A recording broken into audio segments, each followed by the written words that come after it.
ដល់ពេលភ្ជុំបិណ្ឌតង់មិត្តអើយយើងទៅលេងស្រុកថាដល់ពេលភ្ជុំបិណ្ឌតង់មិត្តអើយយើងទៅលេងស្រុកនឹកណាស់ចង់ជួបម៉ែពុកព្រោះខានជួបលោកជាច្រើនខែហើយនឹកណាស់ចង់ជួបម៉ែពុកព្រោះខានជួបលោកជាច្រើនខែហើយឃើញគេជិះទូកផ្លូវទៅផ្ទាំងខ្ញុំមិនខុសគ្នាឡើយ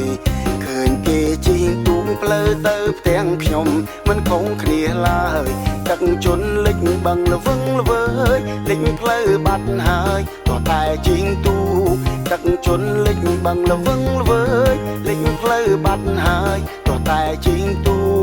កប្រាក់ខែទើបបើកទិញខោអាវថ្មីទៅជូនម៉ែពុកប្រាក់ខែទើបបើកទិញខោអាវថ្មីទៅជូនម៉ែពុកហើយប្រាក់តែសន្សំទុកក៏យកជូនលោកធ្វើបុណ្យទានហើយប្រាក់តែសន្សំទុកក៏យកជូនលោកធ្វើបុណ្យទានមិនដែលឃ្លាតគ្នាបើទៅដល់ស្រុកជួបគ្នាមិនខានថាមិនដែលឃ្លាតគ្នាបើទៅដល់ស្រុកជួបគ្នាមិនខានចាកចេញពីលំនៅឋានស្វាងស្វែងគ្រប់ប្រានក៏តែក្រពាំងចាកចេញពីលំនៅឋានស្វាងស្វែងគ្រប់ប្រានក៏តែក្រពាំងម្យ៉ាងទៀតក៏នឹកដល់សត្វចិញ្ចឹមតែមាននៅផ្ទាំងថាមយ៉ាងទៀតក៏នឹកដល់សត្វចិញ្ចឹមតែមាននៅផ្ទាំងនឹកឆ្កែឆ្មាគោក្របីណាស់កាលខ្ញុំនៅផ្ទាំងធ្លាប់ប្រឡែងនឹងវានឹកឆ្កែឆ្មាគោក្របីណាស់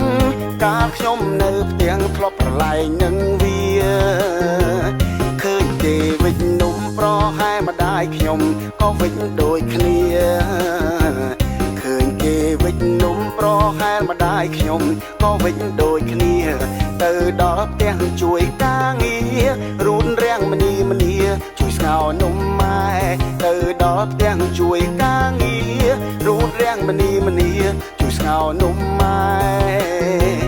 កូនប្រុសកូនស្រីភ្ជុំបិណ្ឌដល់ហើយគួរតែទុំនេកូនប្រុសកូនស្រីភ្ជុំបិណ្ឌដល់ហើយគួរតែទុំនេទោះរវល់ក៏ត្រូវឆ្លៀតដែរទៅជួបពុកម៉ែជួបដូនតាយើងទោះរវល់ក៏ត្រូវឆ្លៀតដែរទៅជួបពុកម៉ែជួបដូនតាយើង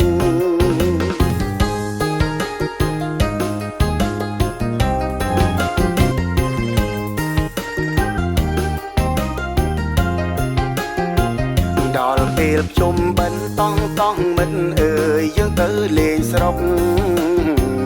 ថាដល់ពេលភ្ជុំបិណ្ឌតង់មិត្តអើយយើងទៅលេងស្រុក